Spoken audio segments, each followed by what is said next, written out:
everyone, Nicole and welcome back to my channel. Today I'm here to film the anti-TBR tag that was created by Nicole from Nicole Her Books, whom I really love. Her series on reading all the retellings of a certain story are just chef's kiss. Also her recent series about finishing books from her TBR videos, also chef's kiss. If you don't know Nicole, who is the only person I know in Booktube that shares my name. I don't know if she shares my full name though, but either way, I love her and you should check her out. My cat is right here and he's annoyed by the grating sound of my voice, so at some point he might leave. I don't want you to take this video very seriously. It's not a hate video. I don't hate either of these books or authors. I'm rather indifferent about most things, and especially media things. This is a video where I just tell you what books I don't care about, and this is rather subjective. I think I warned you enough, so without further ado, let's just jump into those questions. The first question asks for a popular book everyone loves but you're not interested in reading. And I feel like there's no book that everyone loves, but very popular books that I'm not interested in, very popular at the moment, are House of Earth and Blood by Sarah J. Maas. I've tried Sarah J. Maas before. It is just not the types of stories for me personally. First of all, I'm a queer woman and I'm exclusively dating women. So the stories about such overtly heterosexual people are not that interesting to me. There has to be something else to them that I would enjoy. I've tried both of her series, well, previous to this one. The Thorn and Glass series, the first book of which is stitched together very poorly in my opinion, and the character is not believable as an assassin. And if you're presenting a character that is supposed to be a qualified assassin, you have to show me that, not just tell me that. Also a very cringy romantic subplot in my opinion. The other series, The Court of Thorns and Roses, well, the first book, didn't hold my interest very well, and also I just didn't care for the romantic stuff as well. Also Sarah J. Maas's sex scenes are so fucking bad, so I really don't understand why people read her for this smutty stuff, because if you read actual smut that is well written, you won't ever look at Sarah J. Maas's books and specifically these scenes the same way. The House of Earth and Blood is supposed to be her new adult series, and this new series also is supposed to be urban fantasy. Either way, the type of fiction that Sarah J. Maas writes is just not for me and I don't enjoy it. So I have no interest in trying it. I have no interest in doing hate and rant videos on this channel, so why would I read it? The second book that is very popular right now is Beach Read by Emily Henry. Not everyone loves it, but a lot of people love it. And I completely am not interested because it's supposed to be a saddish love story. It is romance, I believe. It's not contemporary fiction. When it comes to romances, my general preference is to read something not lighter, because I do like dark stuff as well, but something that is not sad. I prefer something uplifting, or something that is very dark but is very engrossing, or something that doesn't deal with grief, because grief is a huge, I don't want to say trigger because it's a medical term, but it does make me feel terribly when I read about it, because I'm extremely afraid of death and certain pieces of media affect me. I have not figured out which ones exactly, but I've noticed that if the story is dealing with grief in a very layered way, if it's a really huge part of the story, I cannot handle it. If it's just a mention that someone died, or in a TV show someone dies but there is some comedic relief, not to the death obviously, I think there is a way to explain it better. Let's take Deadpool for example. People died in the movie but no one paid much attention to it, it wasn't the focus. This types of media I can handle. This is also why I'm scared sometimes to finish series or finish TV shows, because creators these days tend to go very grim with the endings for the shock value. Either way, not really interested in this type of romance. The next book that I feel like is gaining popularity and has a lot of raving reviews that I'm not really interested in is The Poppy War. I'm sure the story has a lot of sensitivity and value. For me personally, I don't want to pick it up because it's war fiction.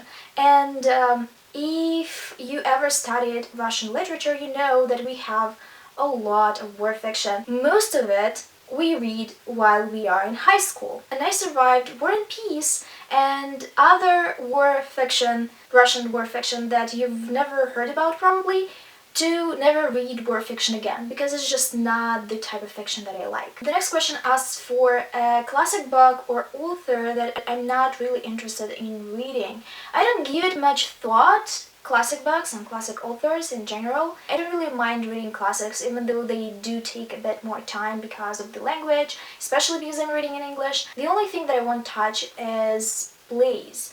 I literally cannot read them. I hated them in school. I cannot read plays because they were not supposed to be read in the first place. They are supposed to be performed. I love watching plays, but I hate reading them. So plays, I guess my answer is plays. The next question is an author whose books you're not interested in. Brandon Sanderson. Honestly, don't get the hype. I've read one of his books and I didn't care for it at all. It just felt like it's written for a teenage guy. Like the typical teenage guy. I didn't care for it because I'm not a teenage guy. I don't know, the descriptions of his books never interest me, and also his books are just so long. I cannot commit to such a big book, especially because the synopsises never seem to be extremely original or interesting to me. The next question is a problematic author whose books you're not interested in, and I don't care for it. I feel like I have a very unpopular opinion about this. I think the word for problematic is very confusing. What is problematic?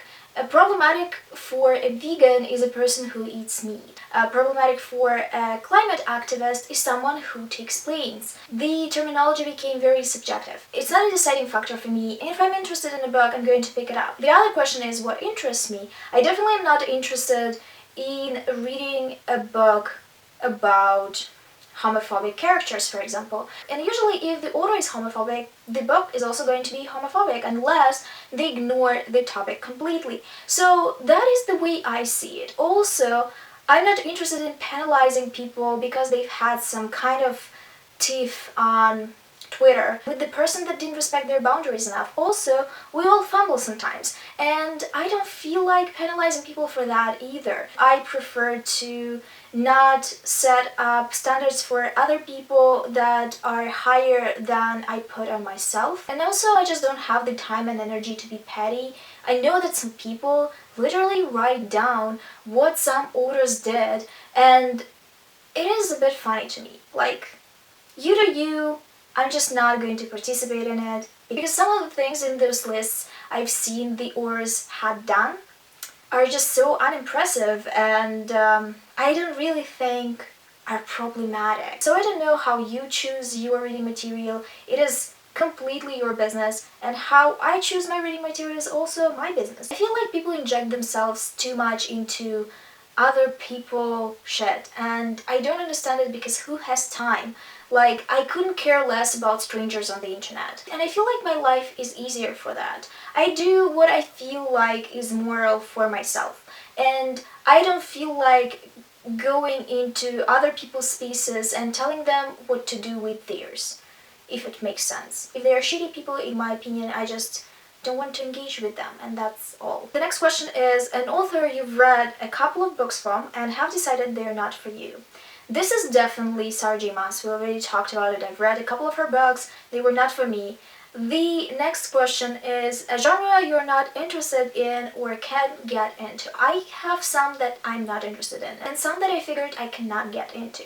So the first two that I'm not interested in are dystopians, and I've shared this before. Dystopians are just not interesting for me. I've read a couple of books that were great and I loved them, but I'm not going to pick up a book because it's dystopian, if it makes sense. You can also add hard-hitting contemporary. Usually those books are about a very popular and talked about topic of the moment, and by the time the book comes out, the discourse is already dead, and I've had my share of conversations about it beforehand on Twitter, among my friends, etc., and I'm already not that interested. Plus, it's just not the type of fiction that I enjoy. The next genre is just the one that I can't get into, and I figured it out in 2020. So, epic fantasies. Turns out I just can't get into them. The amount of patience they take is not the amount of patience I have.